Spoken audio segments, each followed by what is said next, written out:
it and prepared a resting place for the Spirit of the Lord. So let's welcome Chris Carter as he comes tonight. Christopher Carter.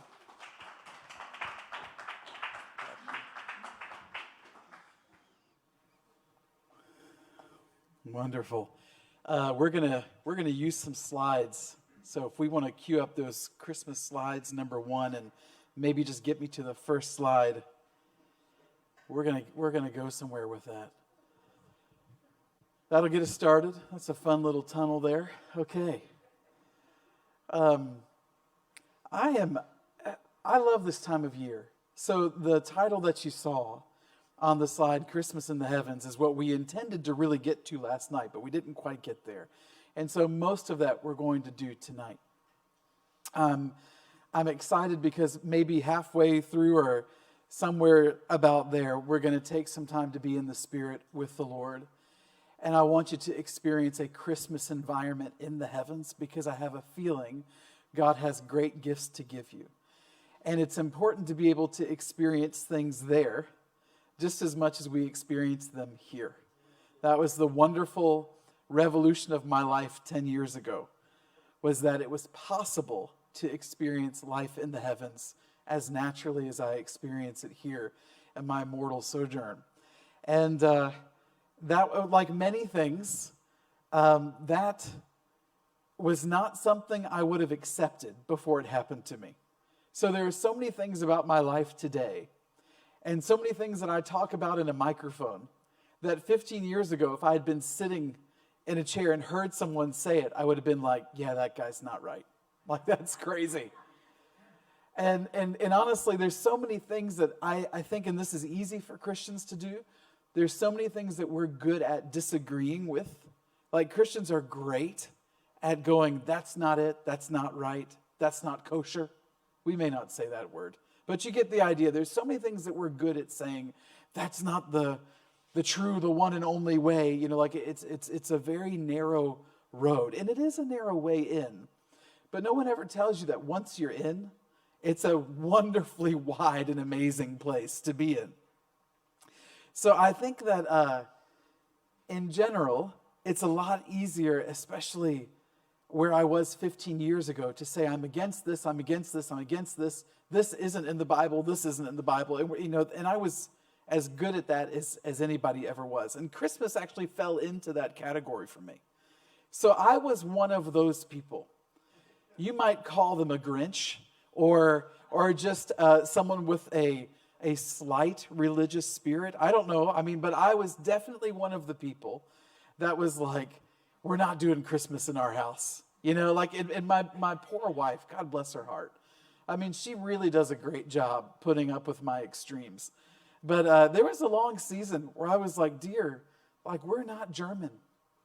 Like, why do we have this German tree up at Christmas? Like, it's not like this is what Jesus did, you know? And it's not like he's born in December. Like, we know that, and we mentioned this last night, you know that. You know, and so I was like, why are we doing this? It's just a bunch of pagan traditions. And I was like, we got to teach our kids better than that. This was where I was at, you know? My wife was like, all right, you know, you don't want to do the tree? You got to figure out something because we're going to celebrate something. So you figure it out, you know? And I was like, all right, I'm on it, you know? And so I honed in on the Magi because I could almost make a case that astronomically something with them happened at the end of December. And of course you can make a case for Hanukkah too. So we tried different things with that and nothing worked, you know? So the story I'm going to tell you tonight is a little bit of the story of how I went from going, never celebrate the pagan traditions of Christmas to, where's the tree? We need a bigger one. Like, there's been a shift in my life, you know? Exactly how early can we put this up this year, you know? I've gone a little Clark Griswold with the lights in front of my house. I've definitely overspent the Christmas light budget for 2 years in a row. And I have zero regrets, no regrets at all.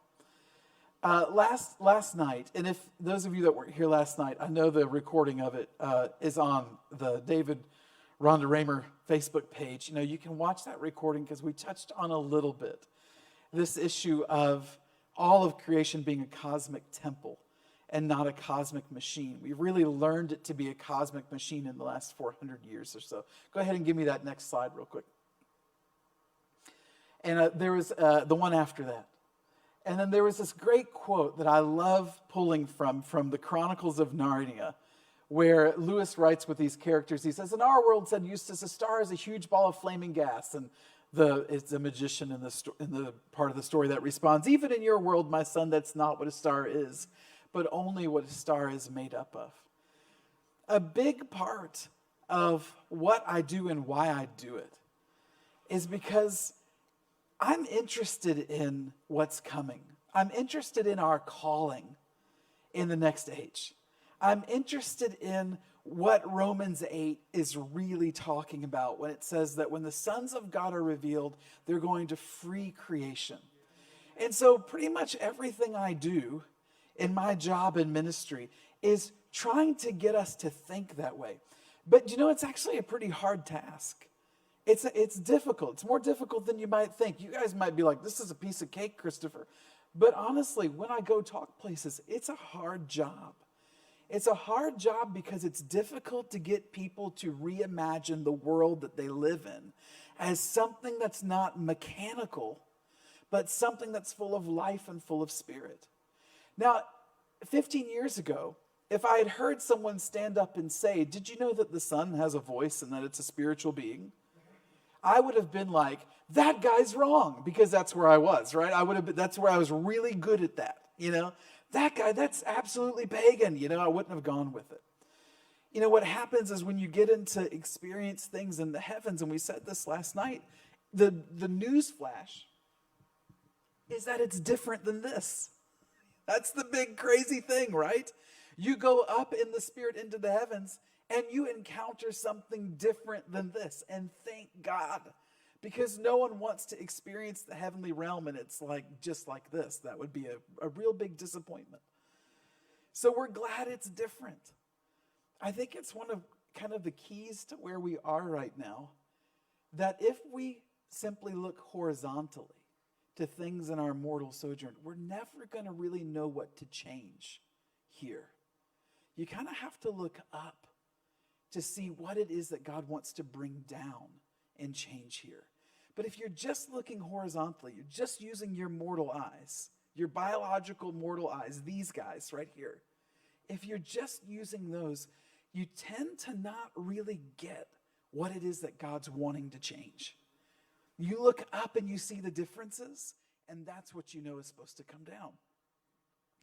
So when I started experiencing the heavens and this wide, beautiful, very alive world, and right off the bat, the Lord's introducing me to angels, and every time I meet them, they're lining themselves up with different parts of creation. I have to go through the whole process of thinking I'm crazy, and then I find writers and teachers and philosophers and poets, and I find I'm not crazy at all. In fact, all of my ancestors related to creation as being alive and full of spiritual beings. In Genesis 1, and this is C.S. Lewis simply pointing that out to a culture that would read the Chronicles of Narnia.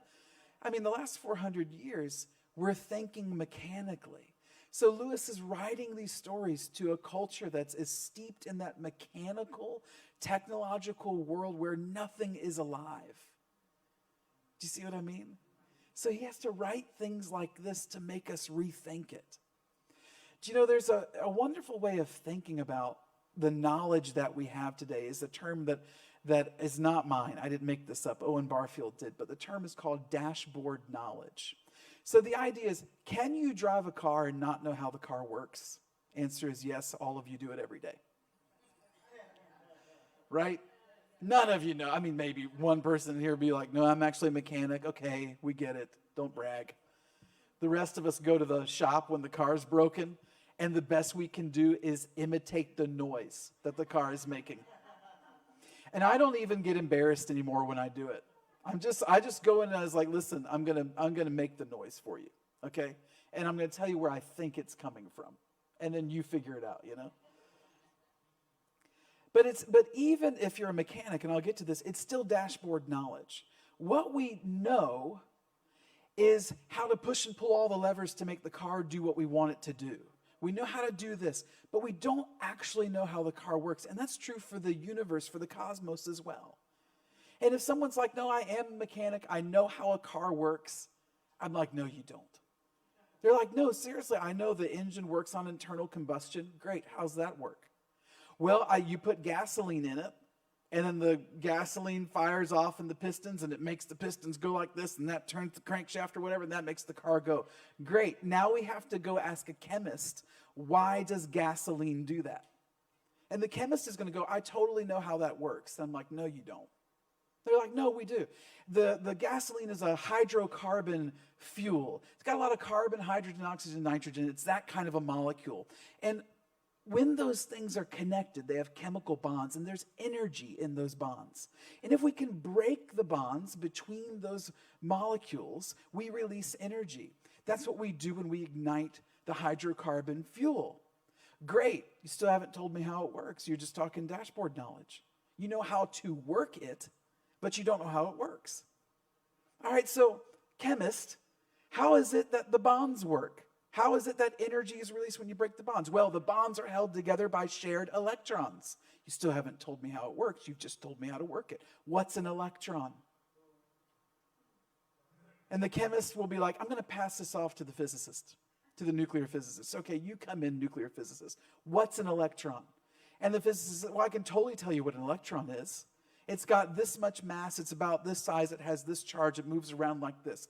Great. You've not told me what an electron is any more than you know me based on my height and weight. Are you following?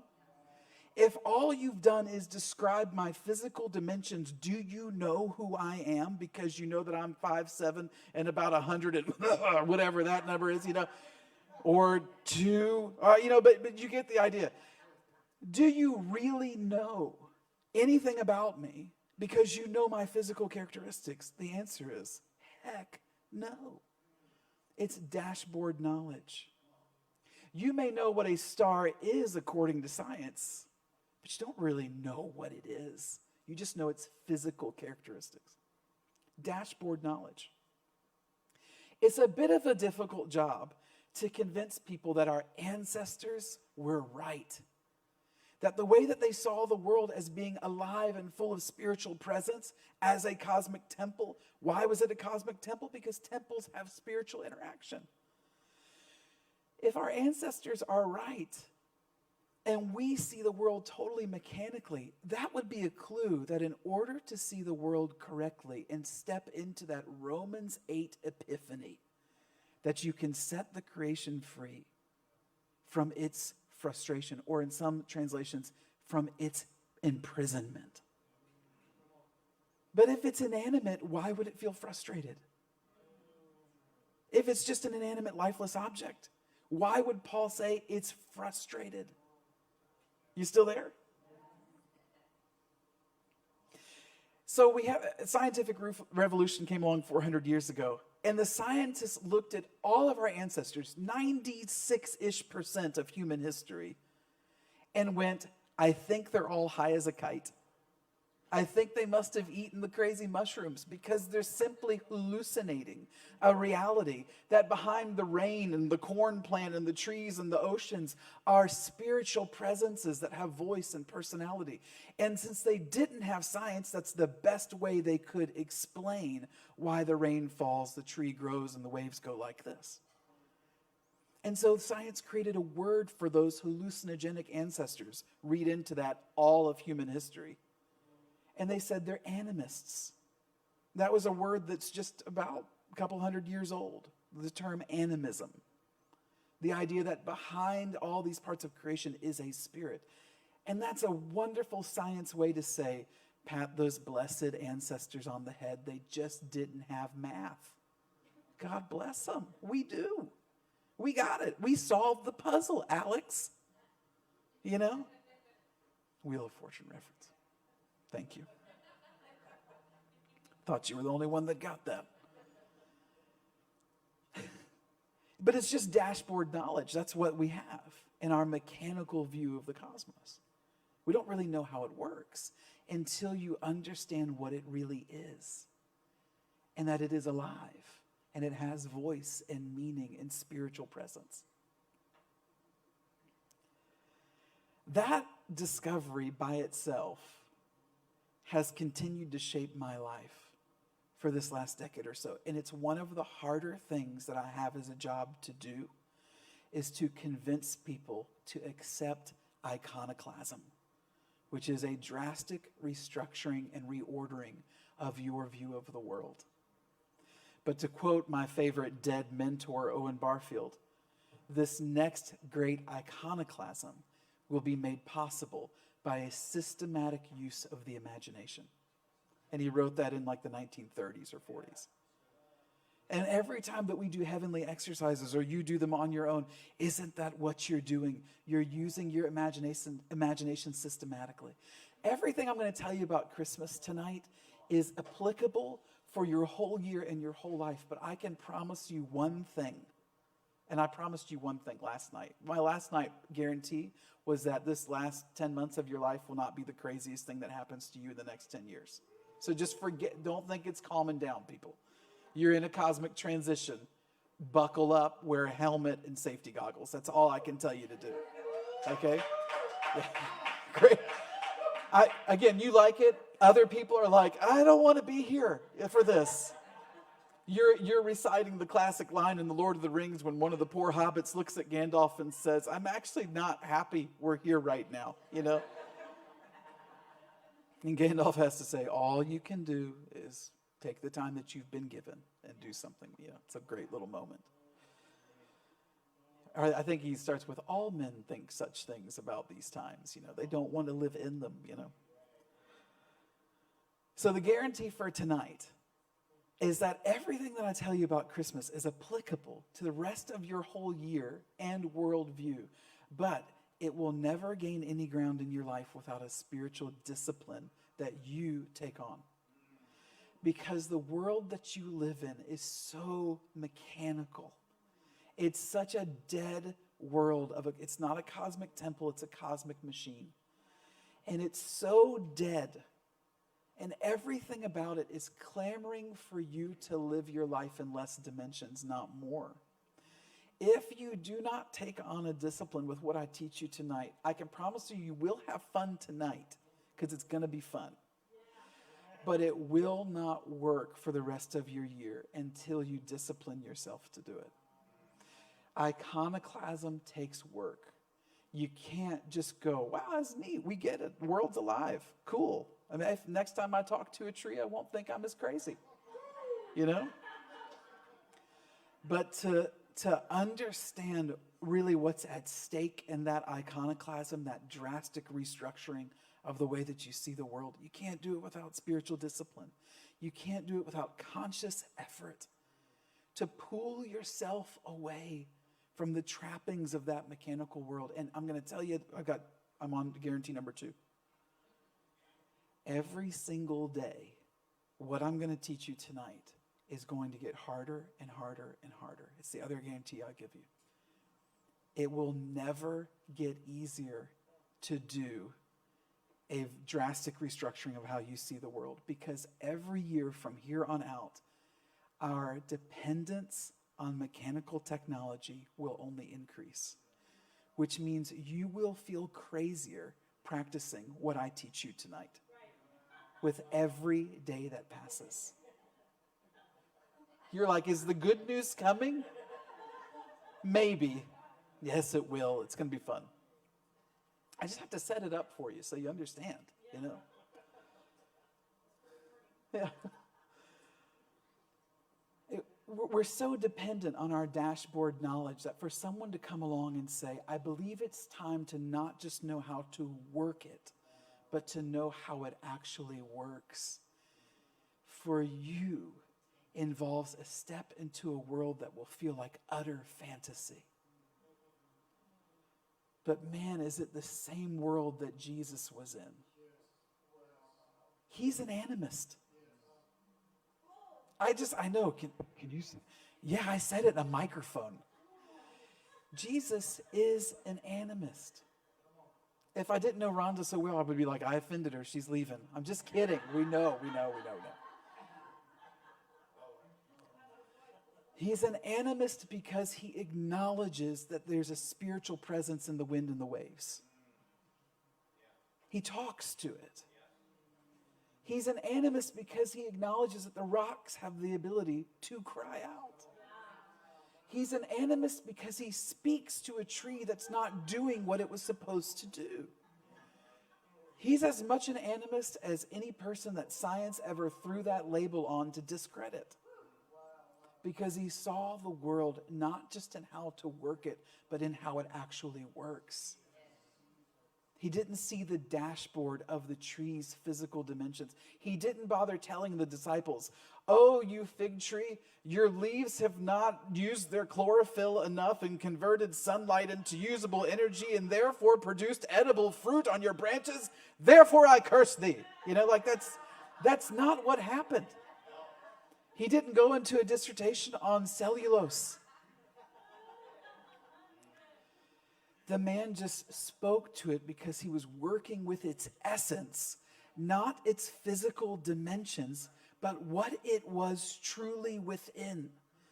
It's the same thing that if I tell you my height and my weight, or I give you my driver's license, do you know a darn thing about me? And the answer is no. And the same is true for all of creation. Why should you care, honestly? Why should you care? Well, if you're not interested in Romans chapter 8, you probably shouldn't care that much. And that is actually a perfectly legitimate conclusion. You could just be like, "Listen, Christopher, this is great. I mean, I'll be excited when it happens. But in the meantime, I have to do these other things to close out this age that's coming to a close." And I would say in response to that, go get them. I'm for you. But I'm talking to a group of people that are going to take their Saturday to come hear something about Christmas in the heavens. So I'm just going to go out on a limb that you might have interest in the commission for the next age. You're probably here at Glory Fire because and I'm not saying this to build you up, although, I'm not above it. I'm just saying I'm not doing it right now. Okay? I'm not saying I've graduated past that. I might feed you some fluff once or twice. But you're probably here because you at least respect the cutting edge of the sword.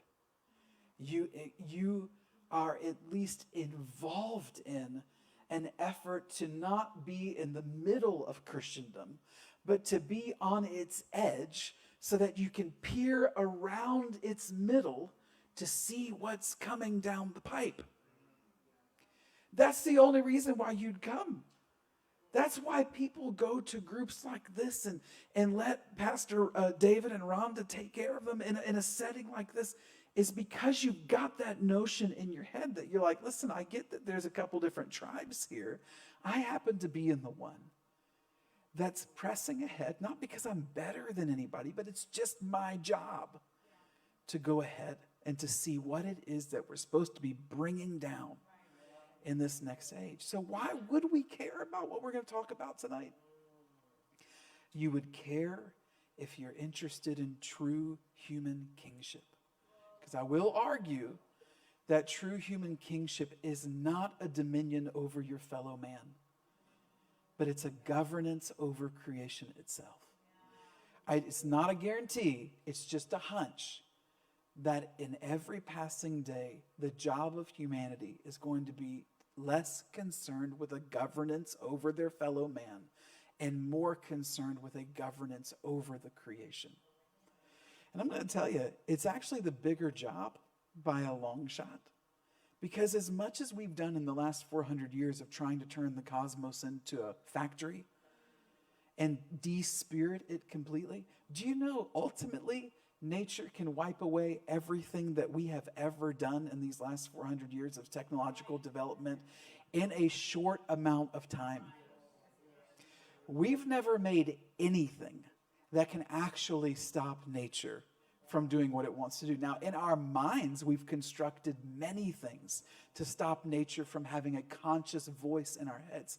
And isn't it just a slightly interesting that the moment in history when we decided we could do whatever we wanted to creation is the exact same moment in time when we all agreed that creation did not have a voice to object to our actions? Do you see that historically? It happened at the exact time. When we said nature doesn't have a voice to object to what we do, that was the very moment we began to exploit it past what we should have done. You're good? You're there? Good. Good. All right. So what I'm going to ask you to do tonight is to take all of the weight of that next age calling and put it over here on a shelf, like Elf on the Shelf. Just put it over here. And now what I want to invite you to do is to imagine with me a different world. Imagine a world that is alive. Imagine a world that has a voice. Step away from a mechanical understanding. And believe me, this will get harder every year. So we better discipline ourselves now to have a chance at relating to something that involves our true destiny as kingly humanity. Okay? Let's go to the next slide. Now, this constellation at the top right is the Pleiades. In Job, God says to Job, can you bind up the sweet influences of the Pleiades? It's God talking. And God says this cluster of stars has an effect on mankind. It actually influences mankind with sweetness. You feel the presence of the Pleiades, whether we ever want to admit it or not, in our dashboard knowledge. The fact is they're more than flaming balls of gas, if they're ever that, and I'm not convinced. But what they certainly were 7 angelic sisters who were designed to release a voice. And if you want to go scientific revolution on me and call it frequency, you're free to do so. If it makes us feel a little better to say frequency, I'm cool with it. But ultimately, that's voice. Okay, good. To release a voice of sweetness that when their song is heard on the earth and received, there's sweetness. Wonderful wintertime constellation. Let's go to the next slide. I think it's just another one of the Pleiades. Let's go to the next one. That's again, beautiful Milky Way. Now, do you remember last night I told you that the region of the sky of Scorpio, the only negative sign of the Mazzaroth, is in fact the most beautiful part of the night sky? And that's just like God to do that. He takes the one thing that's ashes and says, I'll give you beauty for it.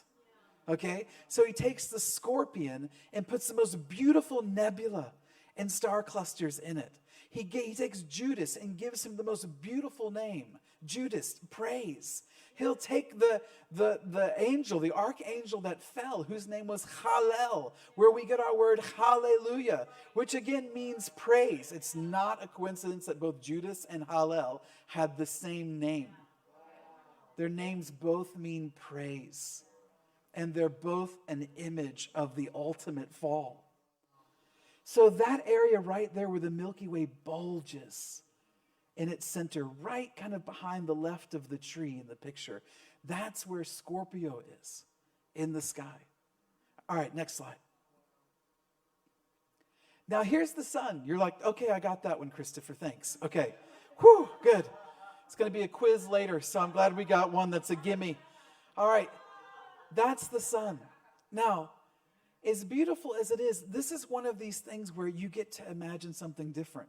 And this is where I was 15 years ago, is that anybody that would have said the sun is a spiritual being, I had a category for that. You're an animist and a pagan.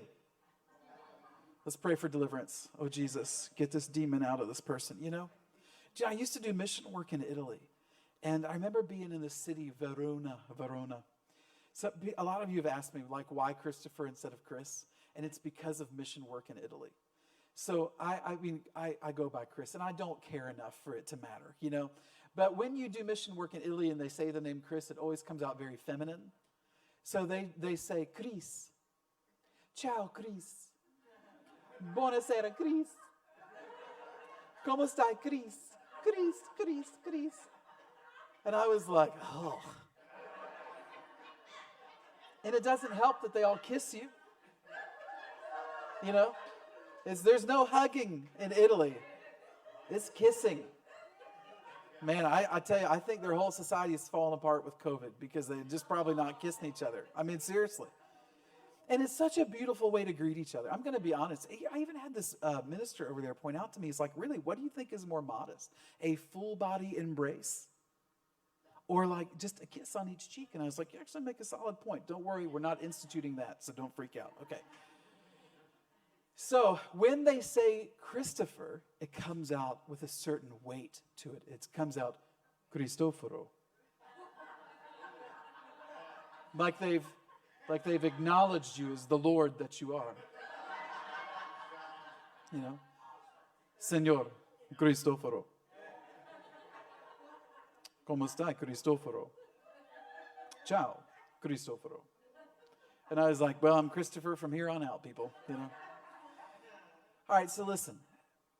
15 years ago, if someone would have said the Son's a spiritual being, I would have been like, pagan, animus, get out of my sight. So I was in Verona, and I was at this fountain. We're just talking to people. We're just sharing the gospel with people. And there's actually this guy, he's British, but I don't know if he's visiting Verona or whatever. And it's this beautiful day, and we're out, and I sat beside him at the fountain. I just start talking to him about the Lord. And he's like, I get what you're saying. He's like, but look at all this that God gave us. Look at this creation. Look at this sun. Everything on this planet is dependent on the light that comes from that sun. He was like, just worship the sun. So he was a pagan.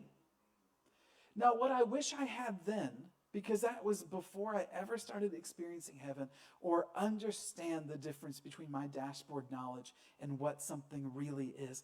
I wish I would have known then what I know now, because I probably could have had a completely different conversation with that man. Like, how different if I just been like, hey, buddy, I actually get what you're saying. I get that the Son is a spiritual being that has a voice, and it's a massively powerful spiritual being. And I've actually spoken to him. Would you like to talk to him right now? And then I wonder what a different experience it would have been for him as a human being to realize that you're stepping out of the old way of our ancestors. And this man had not bought the scientific revolution, but into a new way where he understands who he is in the cosmos. He is the image of God in the cosmos. He's been made in God's reflection, or the word in Hebrew, idol. And then he could realize you are actually in the position of representing the Creator as you're talking to this spiritual being, which you know as the Son. He's not the Lord to worship, but we can acknowledge what he really is. And so did John. And behold, I saw an angel in the sun. So because some of our ancestors knew of Ra or Horus or all of these fallen spiritual beings, that's not because every spiritual being that personified that ball in the sky, that great light, fell. That's not the case. Does the sun do good things? Then not all of the spiritual beings that personify the sun have fallen from their position. Is the sun beautiful? Then not all of the spiritual beings that have fallen from their position were the sun. Are you following what I'm saying? There's only a third of the angelic realm that fell. There's more that didn't fall than did. So if our ancestors knew of a Ra, there's got to be a counterpart to the spiritual being that the Egyptians worshiped that never fell and never was going to stand in the place of a deity, because he knew that's not what I'm going to do. I'm not going to fall for my position and pretend I am the source of this light. Actually, I was made. I'm happy to personify the sun for John, the apostle and revelator, though. So when John looks at me, I'll wave. John, me, right here, in the sun. Oh, John, oh, behold, I saw an angel in the sun, you know. And the Egyptians were, but we saw God. We saw our God in the sun. That's the mistake. Not that there is a spiritual being that personifies that part of nature. Are you following? There's a giant mistake in thinking that our ancestors were wrong. They're not wrong. They just didn't know the gospel. What they sensed was accurate. The fact that they weren't Christians did not mean they had no spiritual sense of things. They had a perfectly accurate spiritual sense of things. They were just playing for the other team. And God bless them, they didn't know there was another team to play for until someone came and told them. How blessed are the feet of those who brought the good news. Do you know, pagan ancestors, God bless your hearts, that now the door is open for you to be just like the Jews? So that when a Jew said God's name, he had to say, I am. A statement of his own existence as the actual representation of the deity in the cosmic temple. The good news was, pagan ancestors, you are now also in the same position that the Jews were in. You have been made into the image of God. It's open to you. You can play for the right team now. Okay, moving on. St. Francis called this brother son. And he's 1000-ish AD, 1,000 years ago, before the scientific revolution. He called this brother son. Now, what I want you to do, don't imagine Ra, but let your imagination work a little bit right now. Close your eyes for just a minute. Can you imagine an angel that would personify the sun?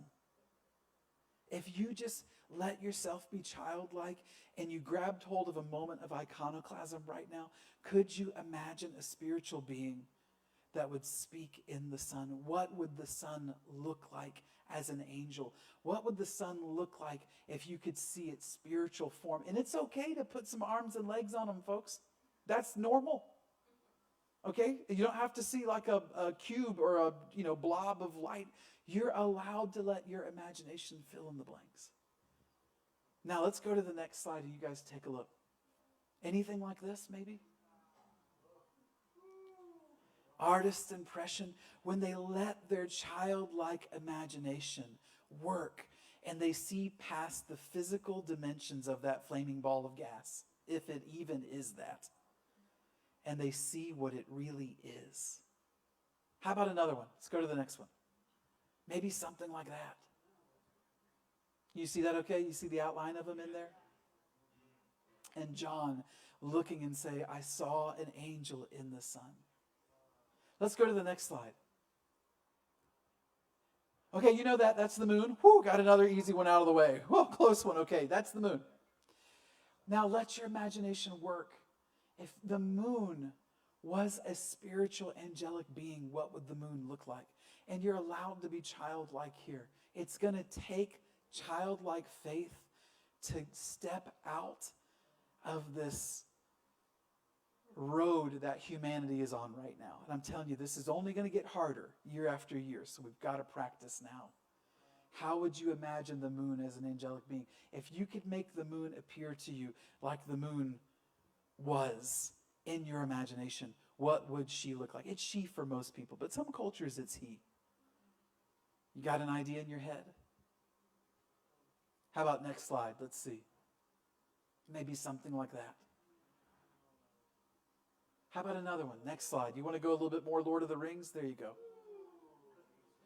A little bit more Galadriel kind of picture, I'm rocking some Lord of the Rings references this weekend.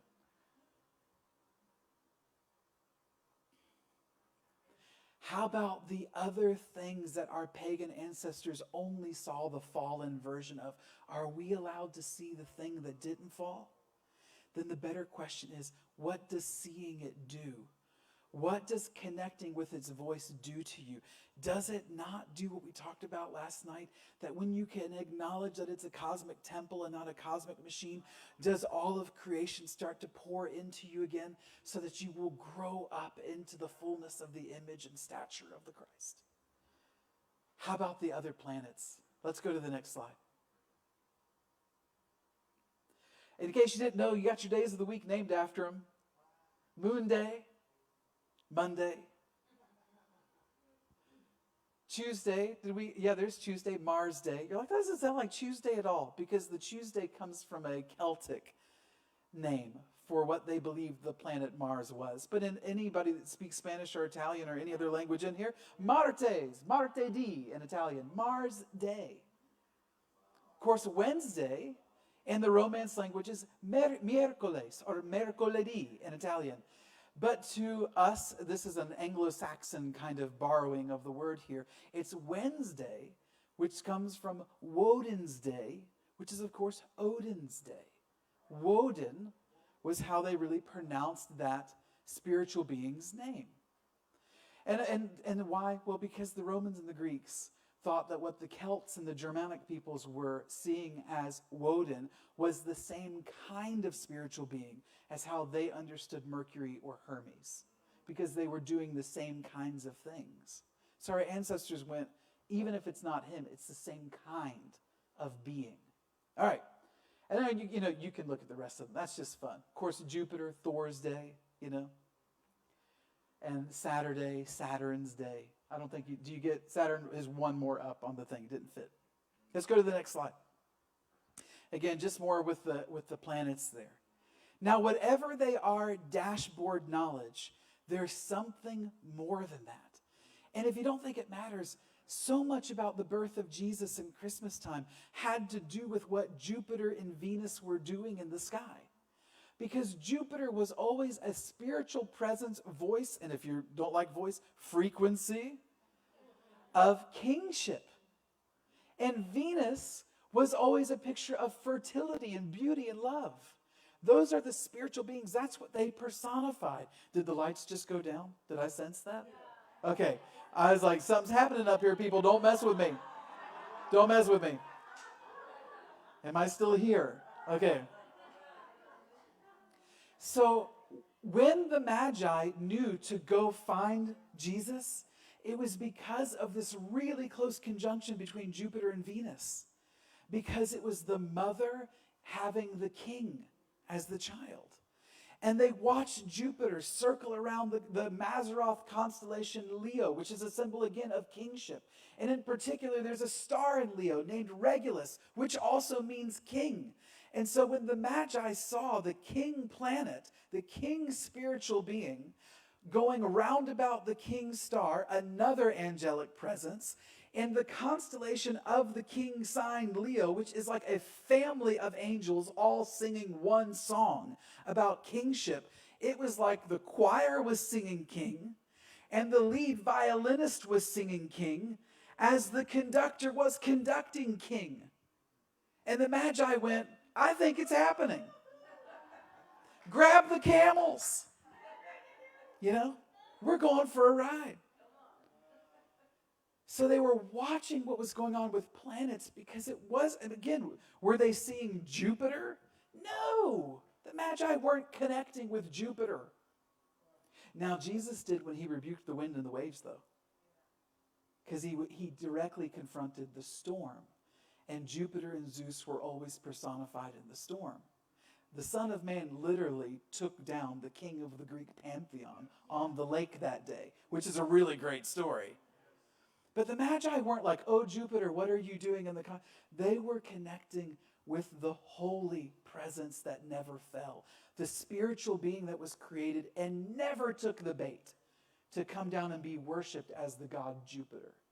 But we're talking about that presence, that spiritual being that always personified the throne and kingship. Mercury is one of my favorites. Hermes also had something to do with the shepherds and the story for another day. We can't get into that tonight. Mercury is one of my favorites because as an angelic presence, my closest friend in the angelic realm does the job that a Hermes or Mercury-like angel would do.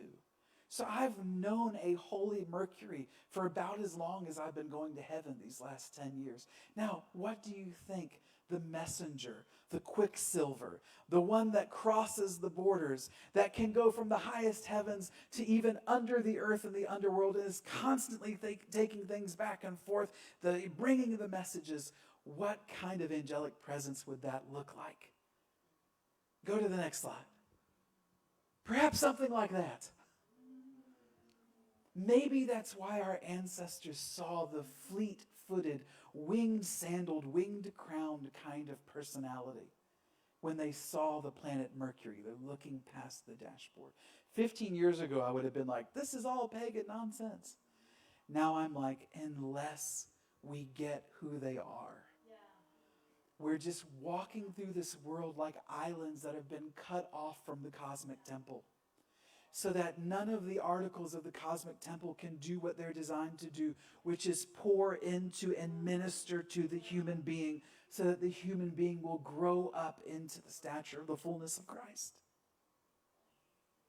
It's the classic Dolly Parton song.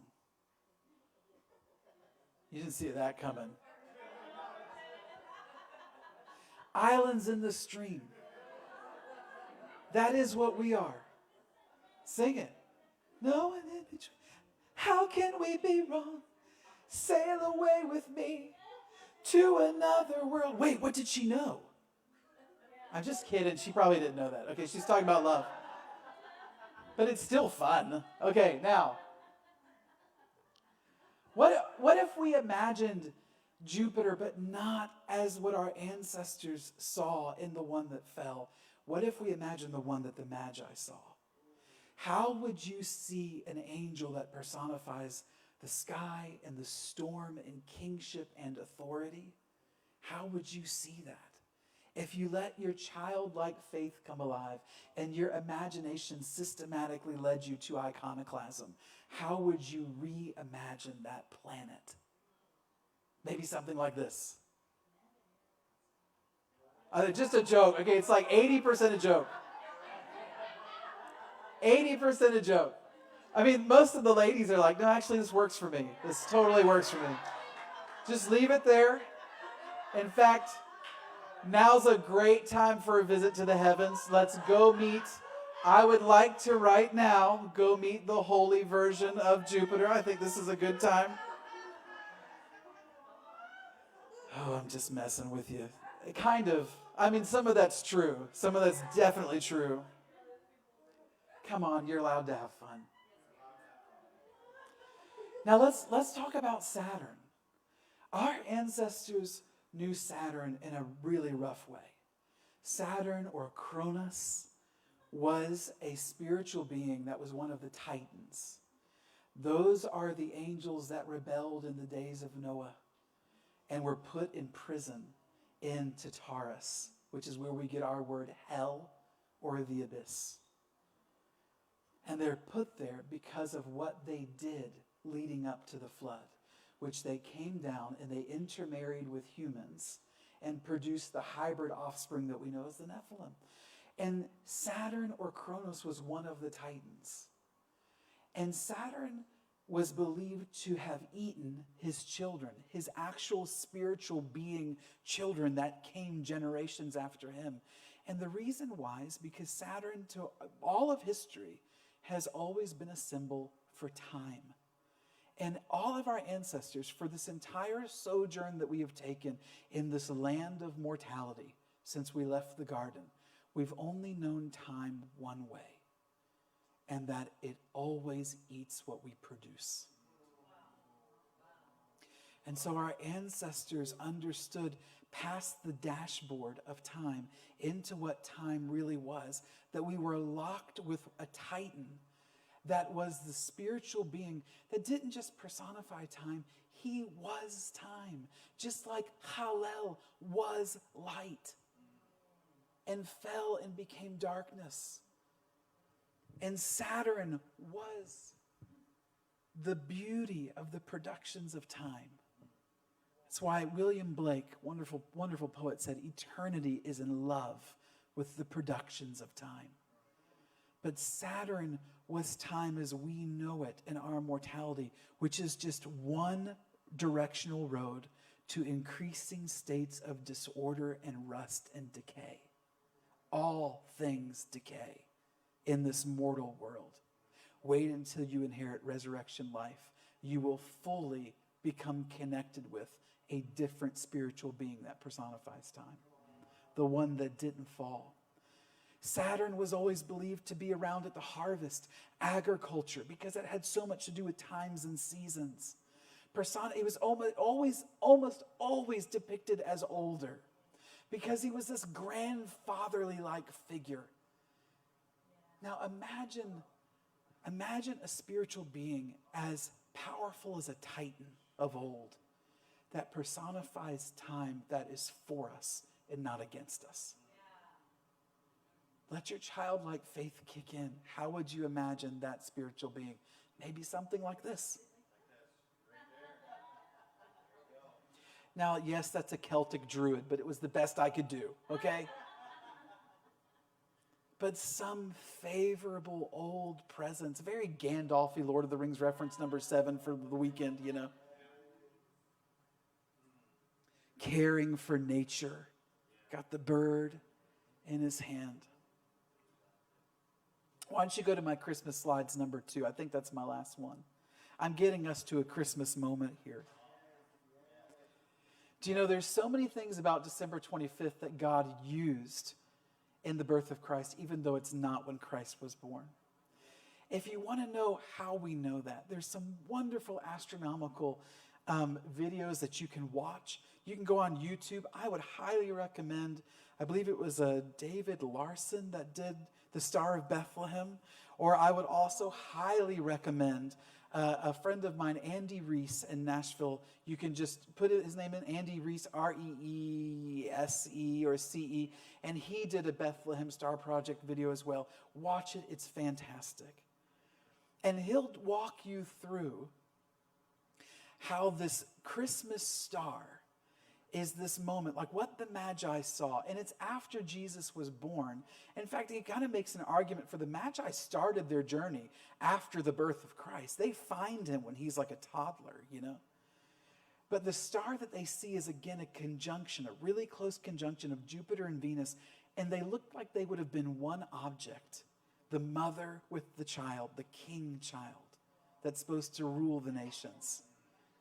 And it would have been the brightest thing in the sky. Now, a lot of you have seen on Facebook, there's a conjunction coming up the end of this December.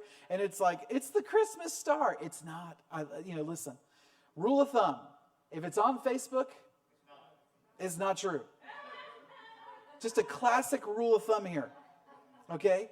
If it's an astronomical post on Facebook, 90 or more % of them have no accurate information in them at all. It's an inventive way to get clicks, as are 99% of all things on the internet. Oh, just for fun, I'm not saying I agree with all of it, but just for fun, on Netflix, watch the movie The Social Dilemma. Okay? Oh, it's a really good. You'll never look at your phone the same way again. Because essentially what's happened is they've turned us into the capital. We are the cattle, the chattel in the consumer economy. They finally found a way to turn the human into the capital. And someone once said, if you are not paying for it, you are it. If you're not paying for the product, it's because you've become the product. No.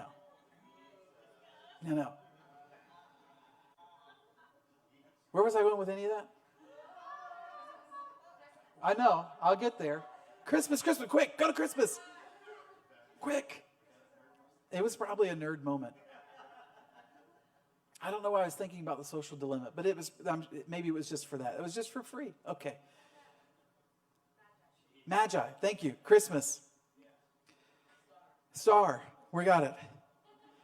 Internet. Go look at those things, you know. Check out those videos on YouTube. But there's a lot of cool things that were happening with conjunctions. That's what it was, Saturn and Jupiter. So the conjunction that's happening at the end of December is a conjunction with Saturn and Jupiter. And that's cool. It's just not the Christmas star. Okay, now it's a good conjunction. It'll be a little hard to see because it's right after sunset. They keep getting both of those planets, and they're close together now. This has been coming for a long time. They're getting closer to the sun. The sun will be there in next month. So right after sunset, you'll still see Jupiter and Saturn. They're the brightest things, kind of southwest after sunset. And the one's a little brighter than the other. That's Jupiter is the bright one. Saturn's a little dimmer. And they'll get close. Now, what's going on? Well, if you can engage your childlike, not current, mechanical world faith, then there's a spiritual being that is the personification of kingship, becoming very close to a spiritual being that is the personification of time. And there's a message there. that it's time for kingship. Now, it's also important because December is a good time for Saturn, and we'll get to that in a minute. Wonderful. We talked about last night. You wanted me to pull this out. These magi are astrologers, and everything was astrology before the scientific revolution. That doesn't mean horoscope. Astrologers were just like the people that studied all the stuff. Pretty much math and geometry and the stars and poetry and divination and all these kinds of things, interacting with the world as it really is. That was all one subject that you studied.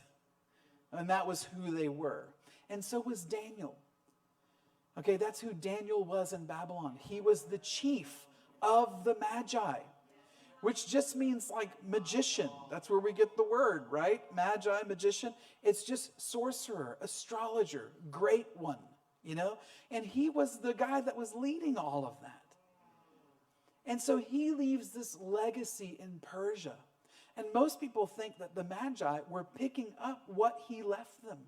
There came a non-Jewish element. I'm not saying they got it all right, but it was kind of like this Zoroastrian, Persian way of understanding things that had a little bit of Hebrew, a little bit of paganism, but that was Daniel's legacy. That's why they were waiting around 500 years later, and they're watching for Jupiter to do that thing around Regulus and Leo. And they went, that's it. That's what he told us to look for 5 centuries ago. Get the camels. We're going. And so the oral tradition, it's not like there's archaeological evidence to back this up. And you've got to trust some oral tradition from time to time because there's no evidence that Daniel lived. I mean, you've got to be able to read the story and go, it was passed down for a reason. So the idea is that the treasures that they brought to Jesus were Daniel's inheritance because he was a eunuch. So when they took these guys and put them into positions, they cut them. That's the only way you got to live. They didn't leave any Hebrew men alive, right, that could pass on those genetics.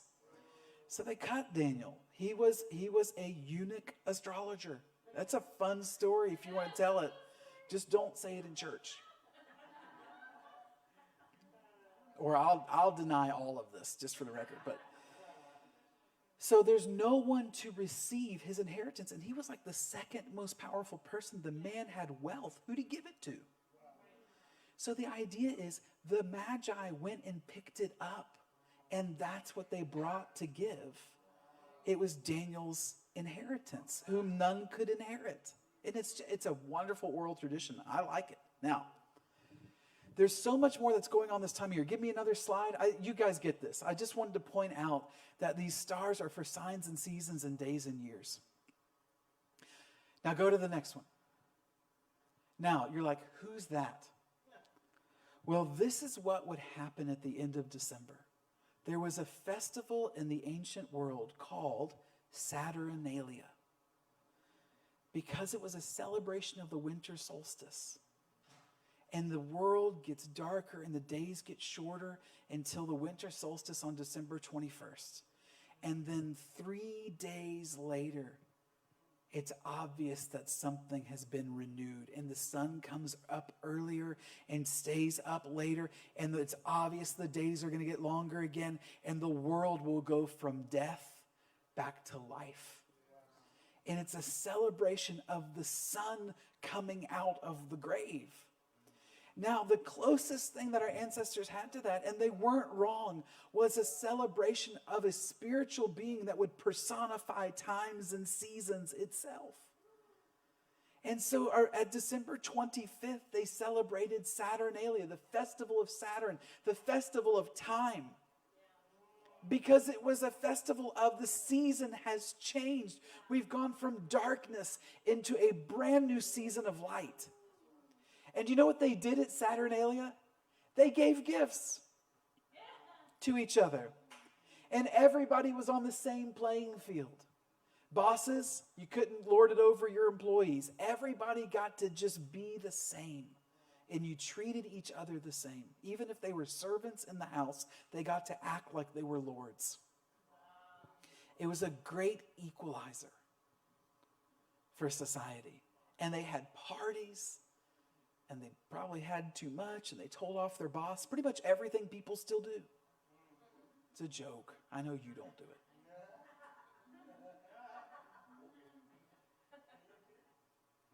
Saturnalia was designed to be the celebration of time. And our ancestors weren't wrong. They just played for the wrong team. They saw Saturn as this god to be worshipped instead of the angelic presence it was always meant to be. That angel, and there's probably thousands, if not tens of thousands of those kind of angels, they are time. Let's give another picture of Saturn.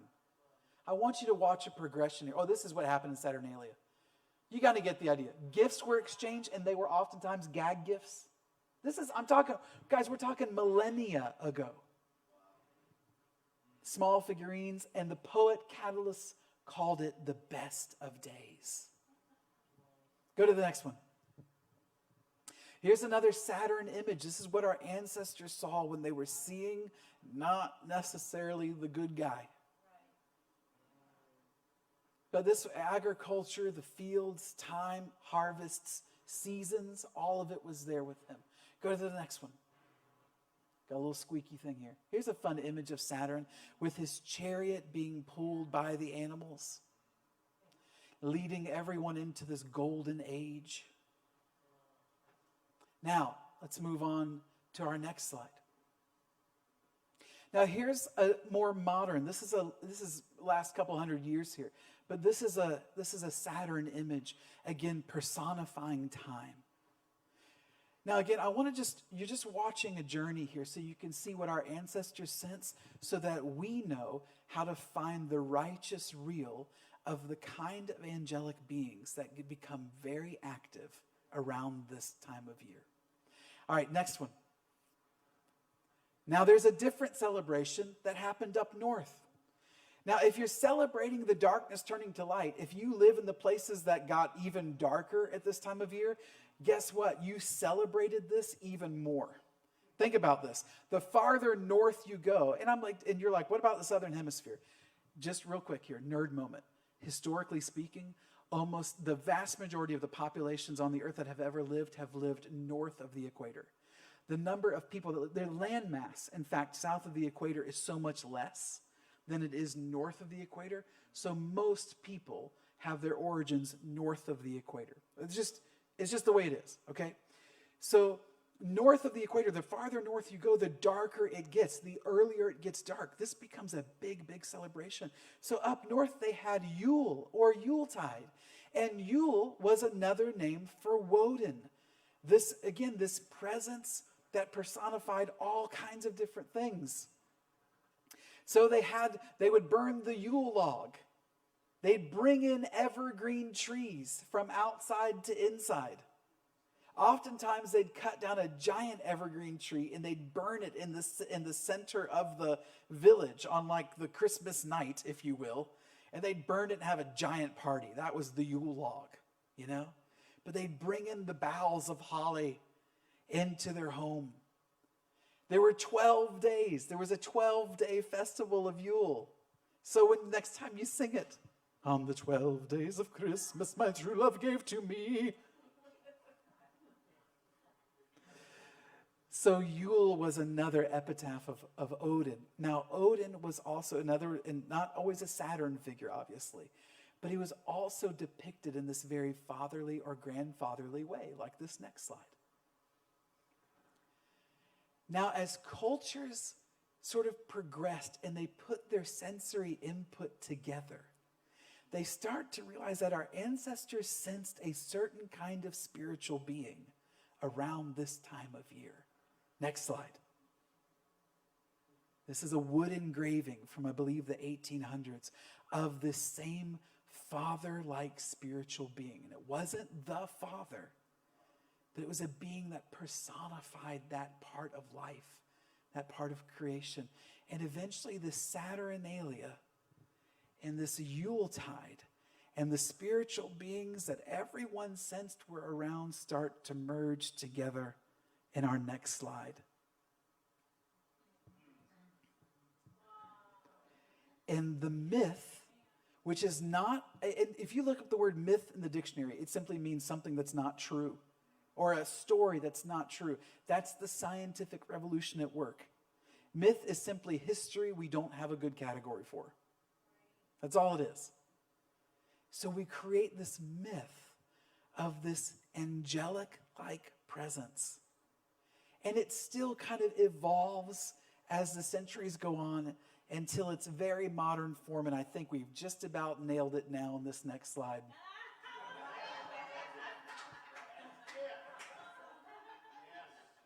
I just love it. That's Kurt Russell from the movie The Christmas Chronicles.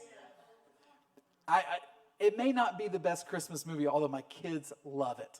And it is fun, especially when he travels on his sled and he enters into this world between the worlds and it looks like green aurora everywhere. And I was like, I'm in. That's what I do when I travel in the Spirit. That's what I see, you know? And so, I mean, but again, whether or not it's better than Elf or Miracle on whatever street, the fact is, that's the best looking Santa Claus that anyone's ever asked to play the role. I'm just saying. It's like Kurt Russell was destined to be Santa, you know? But you get this idea of a presence that really is the same kind of angelic being as Saturn. The same kind of father time-like picture that makes this appearance around December to wake up everything, to give gifts, to bring us into another year of light. Here's the leap. Here's the leap. 15 years ago, I would have been like pagan hogwash because I didn't understand the angelic world. Because I didn't understand that God made Saturn. It's not like the enemy created the planet Saturn. God did. God created the spiritual beings. God made the seasons. Have you ever in your mind imagined what autumn or winter or summer or spring look like as personalities? Have you ever gone outside to talk to the winter? Have you ever, to me it's a her. Have you ever gone to talk to this lady winter? You ever done that? It will only get harder. It's only going to get harder. Listen, I'm only doing what I'm doing in my life right now because this will only get more difficult to do. Because every year that passes, we all are being drawn into a deeper dependence on the machines. And it pulls us further and further away from the cosmic temple. And Lewis knew it. That's why Lewis writes about Father Christmas coming back into Narnia in the line The Witch and the Wardrobe, where everyone complains because it's always winter and never Christmas. And do you notice that the spiritual being of Father Christmas comes back in right before Aslan comes back to Narnia? And I'm just throwing this stuff out there for you, but they wrote a lot into their stories that you blow over. But he's literally making a point about what's going to happen before Aslan comes back. That we will wake up again and realize that God created an entire angelic order of beings whose job it is to personify the cosmic temple itself so that they were poured into the human being so that the human being can grow up into the fullness of the stature of Christ. I'm going to argue with you tonight that you should meet the spiritual being that personifies Saturn and Christmas. So what our pagan ancestors got wrong because they simply looked at the other team without the gospel in their guts, that you can do in a righteous, redeemed way. And I'm going to use the term because I don't have a better one, but it will bring magic back to your celebration. It will take it out of its mechanical, materialistic, everything that we've made it to be, and you'll put it back in the place where you put your tree up in the living room and you put your wreath on the door, and you're literally inviting those parts of the cosmic temple to enter into your home. Not as a decoration that you buy that's made of plastic or something like that, but it will reconnect you with the spiritual essence past the dashboard understanding of what it is when you put the tree up in your house. Are you following? The tree as a tree is the dashboard. What is it really? It's this spiritual being that you're inviting to come in to lead you into a 12-day celebration of Yuletide. To allow all of these spiritual beings that accompany Saturn in his procession at this time of year, when God gave him the job to usher in the renewal of a new year in new light. And you're like, God does that? Yeah. That's why God gave the sun a job in the cosmic temple and gave it spiritual presence. That's why God gave the ocean a job in the cosmic temple and gave it spiritual presence. That's why he gave the virtues jobs. That's why he gave time job and spiritual presence. And it just so happens that we sense it the most as human beings right around the winter solstice. Are you having fun yet? Good. Do you want to go celebrate Christmas in the heavens? Okay, why don't I do this? Are you ready for your childlike imagination? Are you willing? You know what you're going to feel like, though? You're going to feel like you're in a herd of lemmings that are all running to the same cliff. And you're going to feel like, as a lemming, you suddenly stopped running. And you're going to stand up like a little lemming that just realized, I don't think this is what we should do. Because you see the cliff that's coming, which I would call the dehumanization of the entire world. If you want to know what the cosmos as a machine is doing, it is dehumanizing everyone. And it's like, now you get to feel like you're in Star Wars and like you're the rebellion. Like the evil empire is like forcing us all towards the cliff. And there is a technological cliff coming. And these lemmings are going to like pop up. Be like, I don't think we should run that way. There's a cliff. And all the lemmings are like bumping into them. All the other ones are like, what are you doing? You stopped running. You know, and they're all like running to the cliff looking at their phone. You know? And the lemmings are, and these rebellious lemmings are like, I don't think we should do this anymore. And they're going, well, I know I'm not supposed to go back the way I came, but I'm definitely not supposed to go this way.